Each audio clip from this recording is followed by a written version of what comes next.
Okay so today हम जो topic start कर रहे हैं next that is cell fractionation या इसको हम सेंट्रीफ्यूगेशन भी कहते हैं। बेसिकली अगर हम फ्रैक्शन की बात करें, वर्ड की बात करें, तो फ्रैक्शन किसे कहते हैं? पार्ट्स को कहते हैं। जब भी हम किसी भी चीज़ को पार्ट्स में डिवाइड करें तो हम कहते हैं कि भाई हम उस चीज़ के फ्रैक्शंस बना रहे हैं, पार्ट्स बना रहे हैं। इसी तरह सेल फ्रैक्शनेशन के टर्म को अगर आप देखो तो इसी से आपको डायरेक्टली क्लियर हो जाएगा भाई कि ये क्या होता है। हम सेल को उसके डिफरेंट डिफरेंट पार्ट्स में डिवाइड कर, सेल के पार्ट्स क्या हैं? उसके जो डिफरेंट ऑर्गेनेलीज हैं, उसका प्लाज्मा मेम्ब्रेन हो गया, उसका न्यूक्लियाई हो गया। तो जब हम सेल के डिफरेंट पार्ट्स को सेपरेट करते हैं with the help of a machine, जिसे क्या कहते हैं? सेंट्रीफ्यूज मशीन कहते हैं। तो इस प्रोसेस को हम सेंट्रीफ्यूगेशन कहते हैं। ठीक है, अब देखते हैं यहाँ पे क्या लिखा है। यहाँ पे लिखा है कि सेल फ्रैक्शनेशन या जिसे हम सेंट्रीफ्यूगेशन भी कहते हैं, ये एक ऐसी टेक्निक है जिसमें आप सेल्स को लेते हो और उसके मेजर ऑर्गेनेलीज को या और जो बाकी सब सेलुलर स्ट्रक्चर्स होते हैं उनको एक दूसरे से सेपरेट करते हो। अब यहाँ पे जो आपको मशीन दिखाई गई है that is the centrifuge machine. और ये जो सेंट्रीफ्यूज मशीन होती है ये इस तरह की भी हो सकती है, इसके डिफरेंट डिफरेंट फॉर्म्स और स्ट्रक्चर्स होते हैं। ठीक है, मुख्तलिफ तरह की होती है। जो डायग्नोस्टिक लेबॉर्ट्रीज है वहाँ पे भी ये यूज़ होता है। इसी तरह जो रिसर्च लेबॉर्ट्रीज होती है, लैब्स होती है, वहाँ भी ये यूज़ होता है।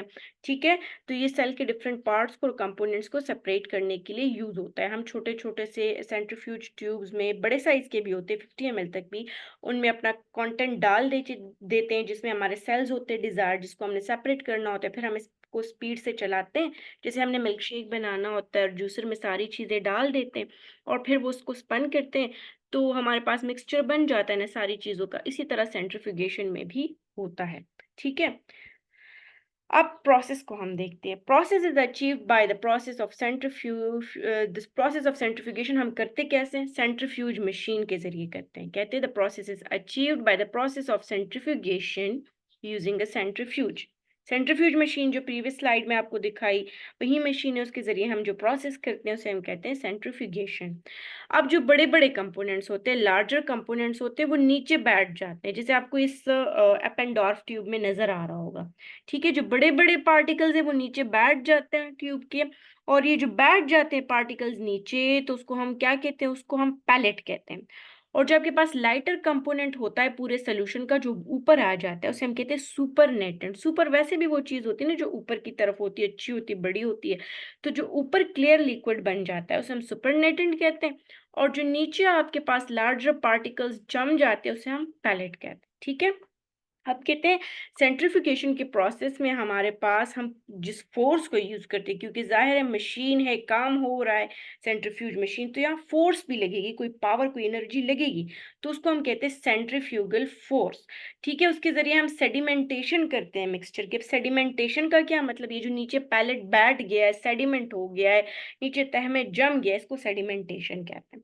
ठीक है, अब इसके स्टेप्स क्या क्या हैं हमारे पास? सबसे पहले हमने जिस भी चीज़ की सेल्स की सेपरेशन करनी है तो हम उस टिश्यू को लेते हैं और उसको हम डाल देते हैं सेंट्रीफ्यूज मशीन में, ताकि वो होमोजेनाइज्ड हो जाए। होमोजेनाइज्ड का मतलब कि वो प्रॉपरली मिक्स्ड हो जाए, ब्लेंड हो जाए। ठीक है, और एक लिक्विड मीडियम उससे प्रॉपर बन जाए, जिसका प्रॉपर ऑस्मोटिक कॉन्सेंट्रेशन मेंटेन होता है। अब वो जो चीज़ हमारे पास बन गई, हमने कोई भी सॉल्यूशन लिया जिसके अंदर सेल है या कोई टिश्यू है जिसकी हमने सेंट्रीफ्यूगेशन करनी है।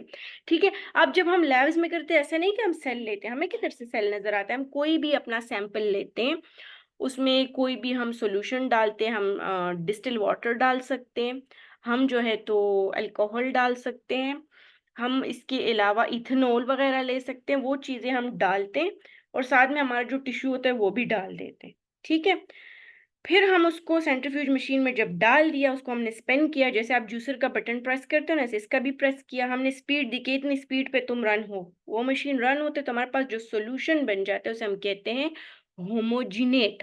ठीक है, अब इस होमोजिनेट को हम डालते हैं सेंट्रीफ्यूज में और दोबारा से स्पिन करते हैं। ठीक है, शुरू शुरू में हम इसको स्लो स्पीड पे रन करते हैं। जब स्लो स्पीड पे सेंट्रीफ्यूज मशीन चलती है तो वो सारे पार्टिकल जिनका साइज बड़ा होता है वो सेपरेट हो जाते हैं। बड़ा साइज किस चीज का है? सेल का है, न्यूक्लियाई का है, पूरा का पूरा सेल या उसका न्यूक्लियस, क्योंकि उनका साइज बड़ा होता है वो सेपरेट हो जाते हैं। ठीक है, अब हमने, और ये सेपरेट कैसे होंगे? ये हमारे पास पैलेट के फॉर्म में नीचे बैठ जाएंगे। फिर हम दोबारा से जो ऊपर सुपरनेटेंट आ गया उसको लेंगे और नीचे जो बैठ गया बस वो हमने ले लिया, ट्यूब से अलग कर दिया। अगर हमें सेल और न्यूक्लियस चाहिए तो हम यहीं पे रुक जाएंगे, लेकिन अगर हमें कोई और ऑर्गेनेली या पार्ट ऑफ सेल चाहिए, हम दोबारा से सेंट्रीफ्यूज मशीन को चलाएंगे। इस बार मॉडरेट स्पीड से चलाएंगे, यानी उससे स्पीड ज़रा सी ज़्यादा होगी। और जो हमारे पास सेलुलर कंपोनेंट है जिनका साइज ज़रा दरमियाना होगा, इंटरमीडिएट होगा, वो जैसे कि माइटोकॉन्ड्रिया हो गया, the powerhouse of cell, इसके अलावा प्लास्टिड्स हो गए जो कि प्लांट में कलर वाले ऑर्गेनेलीज मौजूद होते हैं, जैसे क्लोरोप्लास्ट, क्रोमोप्लास्ट, ल्यूकोप्लास्ट। ठीक है। और इसके अलावा कुछ बड़े बड़े मॉलिक्यूल जो है ना वो सेटल डाउन हो जाएंगे। सबसे बड़े नहीं, सबसे बड़े तो स्लो स्पीड पे हो गए थे, अब जरा जो मॉडरेट साइज के हैं। ठीक है।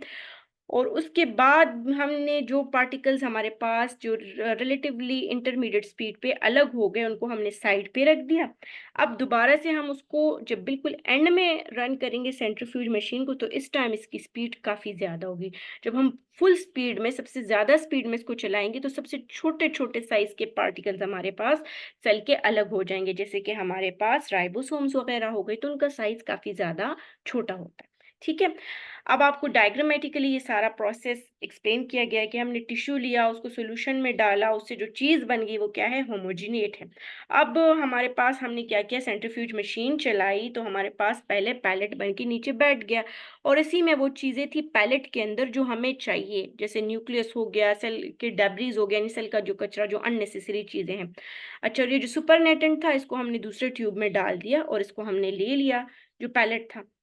अब उस सुपरनेटेंट को दोबारा से हमने सेंट्रीफ्यूज में डाला है, और इंटरमीडिएट साइज के माइटोकॉन्ड्रिया, क्लोरोप्लास्ट, क्लोरोप्लास्ट तो जाहिर है प्लांट के सेल्स में ही होगा, एनिमल सेल में तो नहीं होगा। उसके बाद हमने रन किया उससे भी ज़्यादा स्पीड में, और दोबारा से हमारे पास माइक्रोसोम्स, जो बड़ी छोटी छोटी सी बॉडीज होती है प्लांट के अंदर मौजूद होती है, वो हमने अलग की। और इसके अलावा जब हम एंड में सबसे ज़्यादा स्पीड में इसको चलाएंगे तो राइबोसोम्स वगैरह अलग हो जाएंगी, यानी जो जो चीज़ हमें चाहिए वो पैलेट में रहती जाएगी, और ऊपर वाला सुपरनेटेंट हम दोबारा से लेंगे, उसको दोबारा से चलाएंगे, दोबारा से लेंगे, दोबारा से सेंट्रीफ्यूज मशीन में डाल के उसको रन करेंगे। ठीक है। अच्छा, अच्छा, ये जो सेंट्रीफ्यूज मशीन के अंदर हम ट्यूब्स डालते हैं, ये हम हमेशा इवन नंबर में डालते हैं, हमने बैलेंस करके रखना होता है। आप कभी इसमें एक नहीं डाल सकते, एक ट्यूब में अगर आपका सैंपल है तो दूसरे में आपने पानी वगैरह डाल के रखना होगा। ठीक है।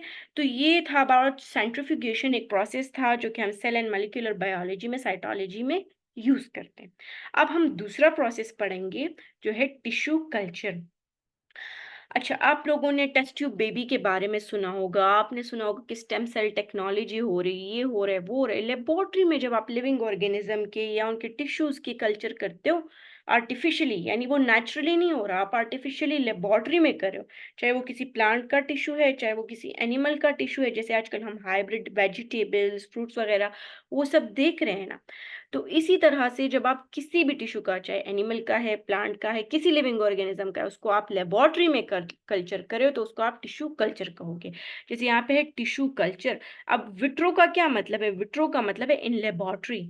जब भी आप कल्चरिंग करते हो सेल्स के, टिश्यूज के या ऑर्गन के ऑर्गेनिज्म से बाहर लेबोरेटरी में, और आप उसको वही एनवायरनमेंट देते हो जो नेचुरली उसको मिल रहा होता है आर्टिफिशियल इन्वायरमेंट में, यानी लेबोरेटरी में आप उसको बिल्कुल सेप्टिक इन्वायरमेंट दे रहे हो, बिल्कुल एग्जैक्टली सेम इन्वायरमेंट दे रहे हो जिस तरह उसको नेचुरली मिल रही थी, लेकिन वो प्रोसेस नेचुरली नहीं हो रहा तो उसको हम टिश्यू कल्चर कहेंगे। ठीक है। सेप्टिक का मतलब है बिल्कुल कंप्लीटली स्टेरिलाइज, कंप्लीटली क्लीन। ठीक है। अब प्लांट सेल्स जो होते हैं एनिमल सेल्स की तरह ये भी डिवाइड हो सकते हैं, अपनी कॉपीज बना सकते हैं, इनके अंदर भी जीन्स होते हैं। ठीक है। और फिर यही जीन्स जो है एक सेल से दूसरे सेल की तरफ जाते हैं, बढ़ते हैं, प्रोपिगेट होते, डिवाइड होते हैं, इनमें भी जीनोटाइप होता है, इनके भी जीन्स होते हैं। अब आपको यहाँ पे दिखाया गया कि प्लांट के लीफ से टिश्यू लिया गया है, और फिर उसकी कल्चरिंग पेट्री डिश में, ये जो आपको डिश नजर आ रही लेबोरेटरी में होती है, इसको पेट्री प्लेट के, तो फिर फाइनली उससे प्लांट्स ग्रो करके आर्टिफिशियली लेबोरेटरी में। अच्छा, आपको यहाँ पे आपकी बुक में एग्जाम्पल दी गई है प्लांट टिश्यू कल्चर की, लेकिन इस तरह से एनिमल के और इंसानों के भी टिश्यूज वगैरह कल्चर होते हैं लेबोरेटरी में, बैक्टीरियाज वगैरह की ग्रोथ भी होती है। ठीक है। अब हम टिश्यू कल्चर जब करते हैं तो उसके लिए हमें क्या क्या चीज़ें चाहिए, पहले तो हमें चाहिए सेंट्रीफ्यूज। अब सेंट्रीफ्यूज मशीन के ऊपर तो हम सेंट्रीफ्यूगेशन का प्रोसेस इससे पहले पढ़ चुके हैं। फुल डिटेल में कि वो क्या है। इसके बाद आपको वाटर बाथ चाहिए, तो ये वाली मशीन आपको नज़र आ रही है, इसमें हम पानी डालते हैं और ये टेम्परेचर को कांस्टेंट मेंटेन करता है, इसको वाटर बाथ भी कहते हैं। और जो बगैर पानी के इसी तरह की सेम मशीन होती है उसको इंक्यूबेटर कहते हैं। इसके अलावा आपके पास स्टेरिलाइजर है। स्टेरिलाइजर ऐसी मशीन होती है जो सारे के सारे माइक्रो ऑर्गेनिज्म, चाहे कोई बैक्टीरिया है, वायरस है, कोई एल्गी है, फंगस है, कोई भी लिविंग ऑर्गेनिज्म है जो कि हार्मफुल है, उसको किल कर देगा। ठीक है, और वो ऑटोक्लेव मशीन होती है, स्टेरिलाइजर उसको यूज़ किया जाता है, जो आपने मोस्टली कॉमनली सबसे ज़्यादा देखी होगी अक्सर डेंटिस्ट के पास और बाकी डॉक्टर्स वगैरह के पास एक ऑटोक्लेव मशीन मौजूद होती है। इसके अलावा लिक्विड नाइट्रोजन फ्रीजर होता है, उसकी इमेज मैंने आगे डाली है, आपको मैं दिखाती हूँ। इसके अलावा हीमेसाइटोमीटर होता है, एक ऐसी डिवाइस होती है कि जब आपने सेल ग्रो करना शुरू कर दिया, आपको कैसे पता चलेगा कि टिश्यू ग्रो कर रहा है कि नहीं कर रहा है। तो उस ग्रोथ को देखने के लिए आप इस मशीन को यूज़ करते हो कि सेल का नंबर बढ़ रहा है। इसके अलावा इंक्यूबेटर, इंक्यूबेटर मैंने आपको बताया ना, वाटर बाथ और इंक्यूबेटर एक ही जैसे होते हैं, टेम्परेचर मेंटेन करते हैं, ह्यूमिडिटी को मेंटेन करते हैं, ठीक है, गैस की कॉन्सेंट्रेशन को मेंटेन करते हैं, लेकिन वाटर बाथ में पानी होता है, इंक्यूबेटर में पानी नहीं डालते। अच्छा, अब ये देख लो, ये आपके पास लिक्विड नाइट्रोजन फ्रीज़र है जिसका अभी हमने ज़िक्र किया। लिक्विड नाइट्रोजन का टेम्परेचर काफ़ी ज़्यादा कम होता है, ठीक है? इसमें जो बुल्स का सेमन होता है उसको भी फ्रीज़ करने के लिए ये जो वेटरनरी साइंसेज़ वाले होते हैं वो लिक्विड नाइट्रोजन को यूज़ करते हैं, ठीक है? इसके अलावा आपके पास ये है हीमेसाइटोमीटर जिसमें हम सेल्स का नंबर काउंट करते हैं, ठीक है? अब इसके अलावा हमें टिश्यू कल्चर के लिए और क्या-क्या चाहिए? एक है सेल कल्चर हुड, जिसे हम लेमिनार फ्लो हुड भी कहते हैं। ये है सेल कल्चर हुड या लेमिनार फ्लो हुड। इस तरह का एक टेबल की तरह का, शेल्फ की तरह का एक हुड होता है। इसके अंदर स्टेरिलाइज एनवायरनमेंट होती है, यूवी रेज की वजह से इसको साफ कर लेते हैं, बटन हम दबाते हैं तो यूवी रेज आती हैं और उससे कंप्लीटली क्लीन हो जाता है। तो इसके अंदर हम स्टेरिलाइज एनवायरनमेंट में, ताकि कोई बैक्टीरिया कोई और चीज़ इसमें ग्रो ना हो, कोई फंगस ग्रो ना हो, हम जो चीज़ ग्रो करना चाहते हैं वही ग्रो हो। तो ये सारा प्रोसेस हमने इस लेमिनार फ्लो हुड के अंदर करना होता है, ठीक है? इसके अलावा हमें ब्रोथ चाहिए। ब्रोथ जो है तो ये एज़ अ न्यूट्रिएंट मीडियम, क्योंकि प्लांट से बाहर है ये सेल और हमने इसको ग्रो करना है तो इसको तो न्यूट्रिशन वगैरह चाहिए होगी ना। तो वो न्यूट्रिशन या हम इसको ब्रोथ से देंगे। ये ब्रोथ होती है, लेबोरेटरी में यूज़ करते हैं पानी में मिला के, तो फिर इसको एज़ अ न्यूट्रिएंट यूज़ करते हैं कि न्यूट्रिशन उस टिश्यू को मिले। और इसके अलावा एगर, आपको पता भी होगा कि एगर एगर जो है एक एल्गी है, उससे एगर को एक्सट्रैक्ट किया जाता है और ये भी as a growth medium use होता है, ठीक है? अब प्रोसीजर हम क्या करते हैं? सबसे पहले हम प्रोक्योरमेंट ऑफ एक्सप्लांट करते हैं। एक्सप्लांट क्या चीज़ होती है? हमने जो एक हेल्दी विगरस मदर प्लांट होता है उससे हम टिश्यू का पार्ट अलग कर देते हैं, प्लांट का कोई भी पार्ट अलग कर देते हैं, ठीक है? तो उसको एक्सप्लांट कहते हैं। जब आप प्लांट से कोई टिश्यू अलग करते हो, छोटा सा सेक्शन टिश्यू या कोई सेल लेते हो प्लांट से, तो इसको हम कहते हैं कि हमने एक्सप्लांट रिमूव कर दिया। अब आपने जो प्लांट का पार्ट रिमूव कर दिया जिससे आपने बाकी प्लांट को ग्रो करना है आर्टिफिशियली लेबोरेटरी में, उसको आपने साफ भी करना होगा ना। अगर पहले से उस पर जरासीम या बैक्टीरिया तो आप तो ग्रोथ नहीं कर पाओगे। आपके टिश्यू की जगह, प्लांट की जगह कुछ और बैक्टीरियाज ग्रो कर जाएंगे, फंगसेस ग्रो कर जाएंगे। तो सेकेंड स्टेप है स्टेरिलाइजेशन। स्टेरिलाइजेशन ऐसा प्रोसेस है जिसके ज़रिए जितने भी बैक्टीरिया है, वायरस है, पैथोजेनिक कोई कोई फंगस है, उन सारी की सारी चीज़ों की डेथ हो जाएगी, किलिंग हो जाएगी। तो कहते हैं बिफोर प्लांट कल्चर से पहले आपने ग्लासवेयर को, यानी जो लेबोरेटरी इक्विपमेंट्स है, जो मैंने भी आपको पेट्री प्लेट्स दिखाई, इस तरह के डिफरेंट ग्लास के डिशेज़ वगैरह होंगे जिसमें आपने ग्रोथ करनी है, उसको और एक्सप्लांट को, एक्सप्लांट क्या है? जो हमने प्लांट से पोर्शन अलग किया है उसे कहते हैं। इनको आपने स्टेरिलाइज करना है। कैसे स्टेरिलाइज करना है? केमिकल्स यूज़ करेंगे या हम सोडियम या फिर कैल्शियम हाइपोक्लोराइड को यूज़ करके इसको क्लीन करेंगे, ठीक है? या आप जो है ऑटोक्लेव मशीन के ज़रिए, लेकिन इतना हाई टेम्परेचर देंगे तो ज़ाहिर है कि फिर उससे किलिंग हो जाएगी, लेकिन बाकी चीज़ों की क्लीनिंग उससे ऑटोक्लेव मशीन से ही होगी। अच्छा, इसके बाद है प्रिपरेशन ऑफ ग्रोथ मीडियम। अब हमने एक सूटेबल ग्रोथ मीडियम लेना है। जो अभी हमने ब्रॉथ देखा या एगर देखा उसमें से हम एक लेंगे, क्योंकि हमने जो टिश्यू ग्रो करना है इसको एसेंशियल एलिमेंट्स भी चाहिए ना, ऑर्गेनिक न्यूट्रिएंट्स चाहिए, विटामिन्स भी चाहिए, कुछ प्लांट हार्मोन्स जैसे इऑक्सिन, जैबरेलिन, साइटोकाइनिन, वो सारे के सारे हार्मोन्स भी इसको ग्रोथ के लिए चाहिए होंगे। अब फोर्थ स्टेप इसका है एनोक्यूलेशन। एनोक्यूलेशन का मतलब जब आप किसी चीज़ को इंट्रोड्यूस करते हो, जब आप देखते हो कि प्लांट हार्मोन्स के डालने के बाद और ग्रोथ मीडियम के डालने के बाद अब उसमें हमारे पास ग्रोथ होना शुरू होगी और छोटा सा प्लांट बन गया हमारे पास, ठीक है? तो फिर आप उसको उठाते हो, और उसको लेके जाते हो लेमिनार फ्लो हुड में, क्योंकि वहां पे जर्म फ्री इन्वायरमेंट होती है। ठीक है, एनुकुलेशन का मतलब है इंट्रोडक्शन। ठीक है, एक्सप्लांट जो है ना उसको आप ग्रोथ मीडियम में इंट्रोड्यूस करते हो। उसके बाद आपने क्या किया, लेमिनार फ्लो हुड में उसको लेके गए, जो हमने पिछले स्लाइड में देखा ना कि एक शेल्फ लाइक स्ट्रक्चर था जो काफी स्टेरिलाइज था, ऐसी मशीन थी। ठीक है, अब इसके बाद है डेवलपमेंट ऑफ कैलस। तो जो एक्स प्लांट था, हमने प्लांट का टिश्यू लिया था, उससे एक loosely arrange mass of cell बन गया। उस loosely arrange mass of cell को, जहाँ पे अनडिफरेंशिएटेड सेल है, उसको हम इस वक्त क्या कहते हैं, कैलस कहते हैं। अब कैलस जो है, तो जब उसमें रूट्स भी बन जाएंगे और उसमें शूट्स भी बन जाएंगे, ठीक है, और इसको हम सॉइल में डाल देंगे फिर, और हॉर्मोन्स की इंट्रोडक्शन भी करेंगे, तब हम इसको प्लांटलेट कहेंगे। यानी जब छोटा सा प्लांट बन जाता है ना, उसको हम तब क्या कहेंगे, प्लांटलेट कहेंगे। ठीक हो गया, हमारे पास प्लांटलेट बन गया है, उसमें हम उसको फिर लिया, डिपोट किया, दूसरे ठीक पॉट में डाल दिया है, और मट्टी वगैरह में, क्योंकि अभी पौधा तो हमारे पास बन गया है, तो हम उसको दूसरे डिश वगैरह में या फिर किसी गमले वगैरह में, किसी भी ऐसे उसमें शिफ्ट कर देंगे। ठीक है, आर्टिफिशियली जब इस तरह से टिश्यू कल्चर प्लांट्स वगैरह का होता है, तो उनको बल्ब्स वगैरह, लाइट्स वगैरह देते हैं, क्योंकि लेबोरेटरी के अंदर तो सनलाइट इस तरह से नहीं होती, तो उधर लाइट भी देते हैं, हार्मोन भी देते हैं, यानी बाहर नेचुरली उसको जो जो इन्वायरमेंट मिल रही है वो सारी की सारी उसको आर्टिफिशियली दे दी जाती है। ठीक है, तो हमने पहला जो टेक्निक पढ़ी, जो सेल एंड मॉलिक्यूलर बायोलॉजी में हमने सेल्स को पढ़ना है, स्टडी करना, एक्सपेरिमेंट्स करने, वो थी सेंट्रीफ्यूगेशन। दूसरी जो अभी हमने टेक्निक डिस्कस की है वो है टिश्यू कल्चर। ठीक है, अब थर्ड हम पढ़ेंगे क्रोमेटोग्राफी। ठीक है, क्रोमा मीन्स कलर, ठीक है, ग्राफी मीन्स जब आप ड्रा करते हो कलर्स, इसके वर्ड्स की मीनिंग ये है। अब क्रोमेटोग्राफी में क्या होता है कि आप डिफरेंट बायोएक्टिव कंपाउंड्स को, बायोलॉजिकल कंपाउंड्स को एक दूसरे से अलग करते हो। ठीक है, अब जैसे कि आपने एक्सपेरिमेंट किया भी होगा स्कूल में, या नहीं भी किया तो आप लोग करोगे अभी बायोलॉजी के लैब में, किस तरह से एक डॉट ऑफ इंक या कोई भी सॉल्यूशन जो आप प्लांट से लीफ लेके तो उससे ग्रीन सॉल्यूशन बना के एक फिल्टर पेपर पे डाल देते हैं और उसको पानी के जार में रख देते हैं, तो क्या पहले रिएक्शन की वजह से वो स्लो स्लो मूव करके आगे जा रहा होता है। इसको क्रोमेटोग्राफी कहते हैं, क्रोमा मीन्स कलर।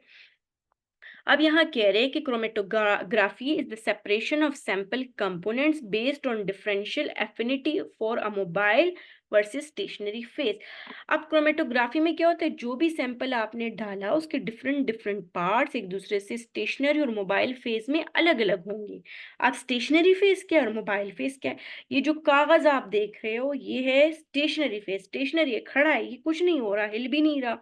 और मोबाइल फेज क्या, जो आपने सॉल्यूशन ऊपर से इंट्रोड्यूस की, क्योंकि वो ऊपर से मूव कर करके पानी के कैपिलर रिएक्शन की वजह से नीचे जाएगा, मूवमेंट करेगा, इसलिए उसे मोबाइल फेज कहते हैं। ठीक है, अब कहते हैं it involves movement of mixture normally as mobile और स्टेशनरी फेज। इसमें होता क्या है, आपके पास मिक्सचर मूवमेंट करता है, मोबाइल फेज वाला जो मिक्सचर होता है मूवमेंट करता है किस चीज के ऊपर, स्टेशनरी फेज के ऊपर, कागज हो गया, सिलिका जेल हो गया, कोई भी हो गया, उसके ऊपर ये मूवमेंट करेगा। यहाँ आपको सबसे simple type of chromatography, paper chromatography करके इस डायग्राम में दिखाई गई है। ठीक है, अब ये जो आपको मैंने पहले भी बता दिया, एक मोबाइल फेज और एक स्टेशनरी फेज है। अब ये मोबाइल फेज क्या होता है, इसमें कोई लिक्विड होता है या गैस होता है या कोई भी मिक्सचर होता है किसी सब्सटेंस का, जिसको हमने सेपरेट करना है, जिसने मूव करके जाना है स्टेशनरी फेज के ऊपर, उसे कहते हैं मोबाइल फेज। दूसरा है स्टेशनरी फेज। अब ये जो स्टेशनरी फेज होता है, ये कोई भी सॉलिड सब्सटेंस होता है जो जिसके ऊपर मोबाइल फेज मूव करके जा रहा होता है। ठीक है, अब ये जो सेपरेशन होती है डिफरेंट बायोलॉजिकल मॉलिक्यूल्स की, वो डिपेंड करती है केमिकल और फिजिकल प्रॉपर्टीज पे उन मॉलिक्यूल के। ठीक है, कि उन मॉलिक्यूल्स की सॉल्युबिलिटी कितनी है, उनका मास कितना है। जाहिर है जो बड़े बड़े पार्टिकल्स होंगे वो स्लो स्लो मूव करेंगे, जो छोटे छोटे पार्टिकल होंगे वो जल्दी जल्दी मूव करके जाएंगे। जिस तरह आपको यहाँ डायग्राम में भी दिखाया गया है कि मोबाइल फेज के जो मॉलिक्यूल्स हैं वो मूव करके जा रहे हैं और स्टेशनरी फेज का पेपर यहाँ पे इंटैक्ट है। ठीक है, अब आपको डिफरेंट टाइप्स ऑफ क्रोमेटोग्राफी बताए गए हैं। एक है आयन एक्सचेंज और एब्जॉर्प्शन क्रोमेटोग्राफी। अच्छा, कहते हैं कि when the components are separated by ionic bonds the chromatography is ion exchange. जब भी आप बायोलॉजिकल कंपोनेंट्स को एक दूसरे से सेपरेट करते हो आयोनिक बॉन्ड्स के जरिए, ठीक है, उनके बीच के जो आयोनिक बॉन्ड्स उनकी सेपरेशन होगी, वो टूटेंगे, तो एक दूसरे से ये कंपोनेंट्स अलग होंगे, तो इस तरह की क्रोमेटोग्राफी को हम आयन एक्सचेंज क्रोमेटोग्राफी कहते हैं। और जब उनके कंपोनेंट्स आपके पास एब्जॉर्ब हो जाते हैं स्टेशनरी फेज में, तब हम इसको एब्जॉर्प्शन क्रोमेटोग्राफी कहते हैं, ठीक है। इसके बाद दूसरी टाइप जो है क्रोमेटोग्राफी की, वो है पेपर क्रोमेटोग्राफी। इसमें हम यूज करते हैं फोटोसिंथेटिक पिगमेंट को। फोटोसिंथेटिक पिगमेंट क्या है? आपके पास क्लोरोफिल जो लीव्स में होता है, ग्रीन कलर का, आप सबने देखा होगा, ठीक है। या फिर हमने शुगर या अमाइनो एसिड्स को सेपरेट करना होता है। शुगर क्या है? ग्लूकोज हो गया, कार्बोहाइड्रेट्स हो गए, स्टार्च हो गए। इसके अलावा अमाइनो एसिड क्या है? जो प्रोटीन्स के बिल्कुल बेसिक से मॉलिक्यूल कंपोनेंट्स है, बिल्डिंग ब्लॉक्स है, उससे आगे जाके प्रोटीन्स बनेंगे, ठीक है। अब इस टाइप की जो क्रोमेटोग्राफी है is used as a stationary phase.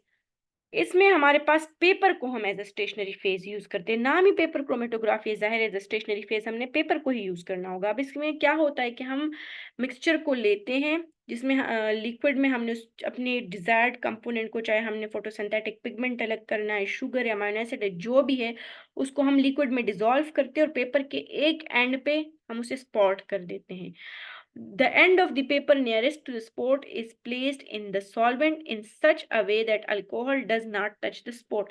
अब हमने क्या किया, एक एंड पे पेपर के हमने अपने सॉल्यूशन का स्पॉट डाल दिया और दूसरा एंड जो है पेपर का, उसको हमने किसी सॉल्यूशन में डिप कर दिया। वो सॉल्यूशन अल्कोहल भी हो सकता है, वो कोई और सॉल्वेंट भी हो सकता है, पानी भी हो सकता है, लेकिन उस पानी ने उस स्पॉट को टच ना किया हो। आहिस्ता आहिस्ता खुद वो उस पानी की तरफ वो स्पॉट चल के आएगा।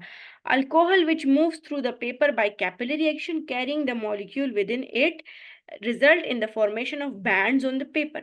अब अल्कोहल हो गया, कोई भी हमने जो सॉल्यूशन बनाया था उसमें लिक्विड डाला था, वो कैपिलरी एक्शन की वजह से नीचे आता जाएगा उस में, और हमारे पास कलरफुल बैंड्स बन जाएंगे पेपर पे, जैसे कि आप इस डायग्राम में देख सकते हो। यहाँ एक एंड पे हमने डाल दिया था अपना लिक्विड जिसकी हमने सेपरेशन करनी थी, और दूसरे एंड पे हमने कुछ भी नहीं डाला, उसको पानी में डिप कर दिया। तो अब कैपिलरी एक्शन की वजह से जो डिफरेंट डिफरेंट मॉलिक्यूल्स होते हैं वो एक दूसरे से अलग हो जाते हैं, ठीक है। ये था पेपर क्रोमेटोग्राफी। अब क्रोमेटोग्राफी की एक और टाइप है हमारे पास, कॉलम क्रोमेटोग्राफी। अब कॉलम किसे कहते हैं? शीशे का इस तरह का एक ट्यूब होता है, उस ट्यूब को हम कहते हैं कॉलम। यहाँ पे एज अ स्टेशनरी फेज हम कागज नहीं यूज करते, हम यहाँ पे यूज करते हैं इस तरह शीशे के एक ट्यूब को, उसको हम कॉलम कहते हैं, ठीक है। अब कॉलम क्रोमेटोग्राफी में जो स्टेशनरी फेज होता है वो आपके पास क्या होगा? एक सपोर्टिंग ट्यूब होगा, ठीक है। उसके अंदर या पेपर होगा या उसके अंदर सिलिका होगा या उसके अंदर कोई जेल भरा हुआ होता है इस ट्यूब के अंदर, और उस ट्यूब के अंदर बायोलॉजिकल बीड्स होते हैं, उसी से गुजर गुजर के आपका लिक्विड आता है इन फॉर्म ऑफ ड्रॉप्स, और आपको जो जो चाहिए होता है वो सेपरेट होके नीचे आ जाता है, ठीक है। इसके बाद टीएलसी है, थिन लेयर क्रोमेटोग्राफी। ये भी क्रोमेटोग्राफी की एक टाइप है। जब स्टेशनरी फेज में आप या सेलुलोज को यूज करो, प्लांट का जो सेलुलोज होता है ना वो, या थिन सिलिका को यूज करो, सिलिका जेल को यूज करो, या रेत को कॉमनली यूज कर लो, तो उस टाइप की क्रोमेटोग्राफी को फिर आप टीएलसी या थिन लेयर क्रोमेटोग्राफी कहते हो, ठीक है। सो ये था हमारे पास क्रोमेटोग्राफी के बारे में, ठीक है। सिंपली क्या है क्रोमेटोग्राफी? जब आपने डिफरेंट बायोलॉजिकल कंपोनेंट्स को एक दूसरे से अलग करना होता है। इसमें एक स्टेशनरी फेज है, एक इसमें मोबाइल फेज है, ठीक है। इसके अलावा है दूसरा जो ये हमारे पास क्रोमेटोग्राफी का प्रोसेस भी खत्म हो गया। अब एक और प्रोसेस है जो हम बायोलॉजिकल मॉलिक्यूल्स को स्टडी करने के लिए यूज करते हैं, उसको कहते हैं इलेक्ट्रोफोरेसिस। नाम से ही जाहिर है, इलेक्ट्रो का वर्ड आ गया, मतलब चार्जेस हैं। इसमें हम बायोलॉजिकल मॉलिक्यूल्स की सेपरेशन करते हैं on the basis of charges. अब जिस चीज पे पॉजिटिव चार्ज हो, नेगेटिव चार्ज हो, जैसे हमें पता है कि हिस्टोन प्रोटीन्स वगैरह जो होते हैं उस पे पॉजिटिव चार्ज होता है, डीएनए और आरएनए पे नेगेटिव चार्ज है। तो मोस्टली जब हम डीएनए एक्सट्रैक्शन करते हैं और ये सब करते हैं, तो बायोलॉजिकल मॉलिक्यूल्स के एक्सट्रैक्शन वगैरह के लिए हमारे पास यूज होते हैं इलेक्ट्रोफोरेसिस का प्रोसेस। एक जेल के अंदर उसको रन किया जाता है, ठीक है। So the separation of molecules on the basis of their size, जब हम साइज के बेसिस पे और चार्ज की बेसिस पे मॉलिक्यूल्स को सेपरेट करते हैं एक जेल में, तो उसको हम कहते हैं जेल इलेक्ट्रोफोरेसिस। अब जेल इलेक्ट्रोफोरेसिस क्यों कहते हैं? क्योंकि हम इलेक्ट्रोड्स के साथ कनेक्ट करते हैं, बिजली का कनेक्शन देते हैं, ऑपोजिट चार्जेस के जरिए सेपरेशन होती है। In this technique, a polysaccharide agarose gel act as a molecular sieve and separate DNA, protein, RNA on the basis of their size and charge. अब यहाँ पे क्योंकि हम जेल को यूज करते हैं, उस जेल का नाम क्या है? पॉलीसेकेराइड एगरोस जेल है। ठीक है, उसको हम एक ट्रे लाइक स्ट्रक्चर में डालते हैं और वो जो जेल होता है वो हमारे पास एज अ बायोलॉजिकल सीव एक्ट करता है। सीव किसे कहते हैं? छन्नी को कहते हैं, जिसमें जैसे आप लोग चाय को छान के डालते हो कप में, या आप लोग आटे को छानते हो, उस तरह ये बायोलॉजिकल सीव होता है। तो सीव क्या करता है? डीएनए को अलग कर देता है, प्रोटीन्स को अलग कर देता है, आरएनए को अलग करता है, लेकिन किस तरह से? उनकी साइज और चार्ज के बेसिस पे। ठीक है, अब हम प्लग लगाएंगे तो हमारे पास क्या होगा? On the basis of their size, जब हम उसका मशीन का प्लग लगाएंगे तो साइज के बेसिस पे इलेक्ट्रिक चार्जेस जैसे आप देंगे तो नेगेटिवली और पॉजिटिवली चार्ज मॉलिक्यूल्स एक दूसरे से ऑपोजिट साइड्स में मूवमेंट करना शुरू कर देंगे। ठीक है, जो पॉजिटिवली चार्ज मॉलिक्यूल्स होंगे वो एनोड की तरफ जाएंगे और जो नेगेटिवली चार्ज मॉलिक्यूल्स होंगे वो कैथोड की तरफ मूव करना शुरू कर देंगे। ठीक है, अब है टाइप्स ऑफ इलेक्ट्रोफोरेसिस। इलेक्ट्रोफोरेसिस के हमारे पास दो टाइप्स होती है। एक होती है एनाफोरेसिस, जिसमें आप हिस्टोन की सेपरेशन करते हो, हिस्टोन प्रोटीन्स पे पॉजिटिव चार्ज होता है। दूसरा है कैटाफोरेसिस, इसमें आप सेपरेशन करते हो डीएनए की और आरएनए की, उन दोनों पे नेगेटिव चार्जेस होते हैं। ठीक है, अब वो कौन कौन से फैक्टर्स हैं जो कि मॉलिक्यूल्स की स्पीड को अफेक्ट करते हैं? दो ही फैक्टर हैं जो कि मॉलिक्यूल की स्पीड को अफेक्ट करते हैं कि चार्ज उस पे कौन सा है, इलेक्ट्रोड पे। ठीक है, तो सबसे पहला जो फैक्टर आपके पास है वो है चार्ज। जितना ज्यादा चार्ज होगा उतने ही मॉलिक्यूल तेज तेज मूवमेंट करेंगे, चार्ज कम होगा तो मॉलिक्यूल स्लो स्लो मूवमेंट करेंगे। दूसरा है साइज ऑफ मॉलिक्यूल। अगर मॉलिक्यूल का साइज छोटा होगा तो वो जल्दी जल्दी मूव करेगा, साइज बड़ा होगा तो वो बहुत ही ज्यादा स्लोली मूवमेंट करेगा। इसके अलावा डीएनए का शेप और कॉन्सेंट्रेशन ऑफ जेल की कॉन्सेंट्रेशन किस तरह की है उसके बेसिस पे। ठीक है, अब टाइप्स ऑफ जेल, हम कौन कौन से जेल्स यूज करते हैं इस जेल इलेक्ट्रोफोरेसिस के लिए? एक हम एगरोस जेल यूज करते हैं, दूसरा हम पॉली एक्रिलएमाइड जेल को यूज करते हैं। एगरोस जेल आपके पास सबसे कॉमन जेल है जिसके जरिए हम डीएनए के फ्रेगमेंट्स को, पार्ट्स को एक दूसरे से अलग करते हैं। और पॉली एक्रिलएमाइड जो है ना, ये जब हमने बहुत छोटे छोटे फ्रेगमेंट्स डीएनए के अलग करने होते हैं उसके लिए हम पॉली एक्रिलएमाइड को यूज करते हैं। ठीक है, अब इसके एप्लीकेशन की अगर बात करें तो जेल इलेक्ट्रोफोरेसिस जो है हमारे पास सेपरेट करता है मैक्रोमोलिक्यूल्स को उनकी मूवमेंट के बेसिस पे, उनके साइज के बेसिस पे। ठीक है, कि इलेक्ट्रिक फील्ड के इन्फ्लुएंस में वो एगरोस जेल में किस तरह से मूवमेंट कर रहे हैं, और डीएनए के मॉलिक्यूल ने कितना डिस्टेंस कवर किया है वो इनवर्सली प्रोपोर्शनल है उसके लेंथ को। ठीक है, अगर ज्यादा डिस्टेंस कवर किया होगा तो इसका मतलब उसका साइज, उसकी लेंथ कम थी, और अगर कम किया होगा तो इसका मतलब, क्योंकि इनका इनवर्स रिलेशन है, दोनों का ऑपोजिट रिलेशन है। ठीक हो गया है। इसके बाद हमारे पास स्पेक्ट्रोफोटोमेट्री और माइक्रोमेट्री के प्रोसेसेस हैं, लेकिन वो हम इंशाल्लाह नेक्स्ट क्लास में डिस्कस करेंगे फिर। ठीक है।